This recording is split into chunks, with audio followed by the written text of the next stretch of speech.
everyone, back to the YouTube channel. It's Chris back with the Rumour Has It video. That's right, I've returned from my self-imposed paddy against transfer targets after Newcastle were rejected repeatedly over the summer transfer window because January is drawing near. It's international break. We ain't got a lot to talk about, so I thought I'd jump on and do some transfer links. And lo and behold, one of my favourite content creators, Craig Hope, the Daily Mail, has been writing about this kid today. So we're going to get stuck right into him and talk about him because he does look a hell of a player. And boy, do we need some creativity in this squad for sure. We'll get stuck right into who this player is in a second. Just before we do, little reminder to like and subscribe below. Help us get to the next milestone. We're so close to the 12,000. I want to be 12,000 by Christmas. That's all I want for Christmas. Mariah Carey only wants you. All I want is 12k subscribers, guys. Come on, make my dreams come true.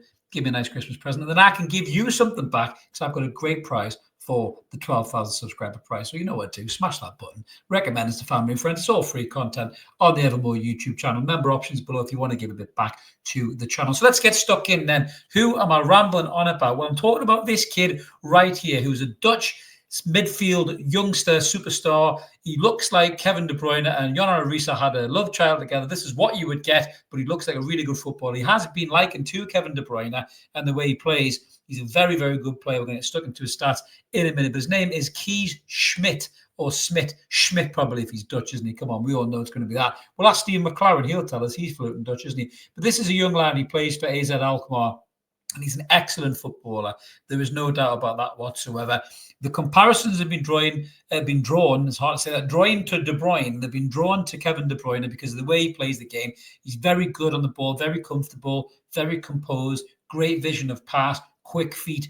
Even likes to tackle as well, to be fair to him, a bit like De Bruyne was certainly when he was at Wolfsburg. And then he came over, he first came to City, he was kind of all action as a midfielder. But this kid is a really exciting player. And there's a lot of big teams that are looking for him. But according to Craig Hope, Newcastle are pushing hard to sign the 19-year-old ahead of a lot of massive European giants. You're talking about Real Madrid, Borussia Dortmund, Bayern Munich, Barcelona. And this kid is catching the eye, so he will not come cheap. 20 million quid is the fee for the youngster whose contract expires in 2028. 20 million pounds sounds nothing for a player like that. I'm getting the same vibes as Adam Wharton when Crystal Palace signed him. Remember, at Blackburn, everybody looked at him and thought, oh, is he ready for the step up? I think Newcastle even looked at him, didn't take it. I think they spent 15 million on Adam Wharton. Look at him now. Crystal Palace are also interested in Schmidt because they're probably thinking they're going to lose Adam Wharton, possibly in the summer, maybe even January, to what you would call a bigger club. No disrespect to Palace because they've been immense this season. So this kid is definitely catching the eye. But apparently Ross Wilson wants to recruit some of Europe's top talent with the potential to improve under Eddie Howe. And he is good at improving players, but you got to start using these young players, Eddie. Now, you look at our midfield, it's a little bit flat at the minute.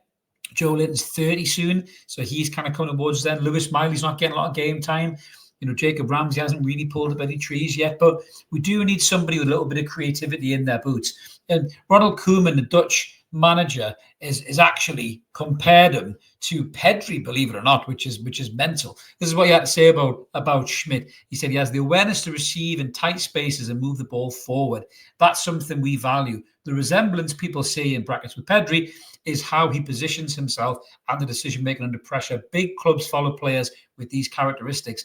That is normal. What is important is that he continues developing where he is, playing regularly. Now, pause that there for a minute. That's the big thing about Kees Smit in terms of where he goes as a footballer. He wants to play regularly. Now, you look at the midfield at the minute, before we look at the stats and everything, you look at the midfield at the minute, and you know, Sandro Tonali is obviously box to box. He's brilliant. Bruno can be brilliant at the moment, but then can disappear off the radar. Obviously, Miley can't get a sniff.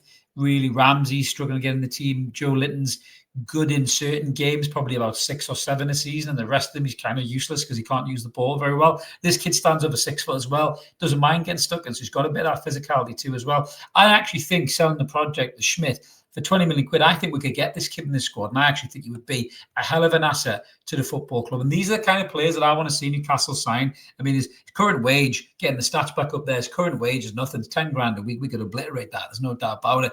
Look how he compares to Bruno on the radar grid at the left-hand side. So you can see, in terms of key passes, pass completions, and shots and shot creation chances, Kees Schmidt's actually doing a lot better than Bruno. Granted, it's a lesser league, but you know, Bruno's much better at the tackles, goals, recoveries, interceptions, those kind of things. But looking at the stats for a 19-year-old kid, there's no reds in there. There's one red, which is interceptions, really, but the rest of it's all pretty good. Passes is in the 55th percentile, and that's across the top 5 European leagues. Pass completion 67, progressive passes in the 78th percentile, key passes 96th percentile. I watched some clips of this lad, and he's got a brilliant way just to pull people into him and then slip balls through those gaps to players running the space, which we massively lack as a squad. Even if the kid was on the bench to come off and influence a game, I'd rather have him in the squad because we don't have players that can do that. He likes a shot from range as well. He's very good at that. Like I say, I get a bit of Adam Wharton vibes in him, but maybe a little bit more attacking intent from him, possibly because he's in a lesser league and he gets his opportunities. You can see there, shot creation chances in the 97th percentile as expected. Assists is off the charts, 96. Shots, 93 percentile. Some of them more in different things. Passes in the final 30s in the 53rd percentile, but he moves the ball around really well. Maybe drops deep to get the ball off people, put a couple of tackles, and that's where the Pedri comparisons come into there. His XG is quite high at 74 percentile for a midfielder, which is pretty decent as well. Tackles kind of in the middle ground. Fouls and recoveries also there as well. So you can't give it away, but he's only 19 years old. So that kind of stuff happens as well. He's played right through the Dutch league in terms of, playing as a youngster, being developed by a brilliant football nation for developing good players. Let's be honest with you, especially midfielders. Have you ever really said there's a shit Dutch midfielder in the last 25 years? I'm not really sure there has been, in all fairness, but he's come right through from the 16s to the 21s. When he was in the under-19s, 16 appearances and 4 goals, unbelievable. So he's got 2 appearances already for the under-21s and just looks a really, really talented player.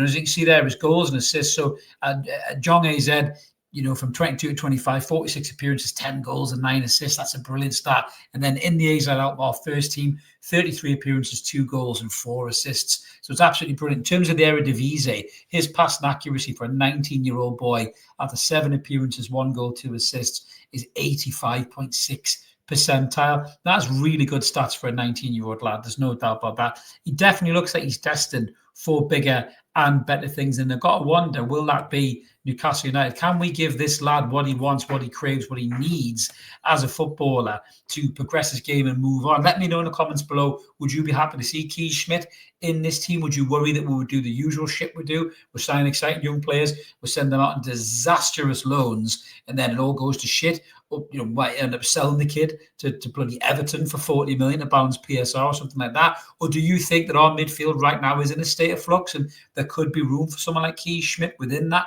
midfield, to offer competition, to offer alternatives if Bruno's struggling in games and he can't be that creative influence? Personally for me, I think the likes of Joe Willock, his time is done here. He should have been gone a window or 2 before, but he's still here, because he keeps getting injured every time they think about selling him. So there's some big changes I think need to be made to this Newcastle United squad. We need freshness. We need legs. We could do with some youthful exuberance. I understand if he doesn't want to trust the under-21s because he doesn't quite think they're ready. But this kid is showing he can play in the Eredivisie, he can play in the Europa League as well. And he's not missing a beat. He's doing really well. It'll be a matter of time before he gets called up to the Dutch national team fully, in my opinion, if he keeps catching the eye like this. But there's a lot of big teams Newcastle up against them. We've done this before. We've beat big teams out. 4 of the players, even Cardoza recently, but we give disastrous loan deals out. Look what happens. But let us know what you think in the comments below. We'll bang a few more rumour hazards out in the international break. Me and Mark are back for What's Going On Monday night. Let me know what you think about what's going on. We're going to talk about everything. We're going to talk about the third of the way through the season, talk about what's going wrong, talk about how we make it right, talk about some of the concerns that we both have. So make sure you're in the live stack, guys. A lot to get off our chest. I'm sure you feel the same before the lads return against Manchester City at St James's Park. So thanks for watching, guys. Have a bell there. Keep it ever more. We'll see you later. Cheers.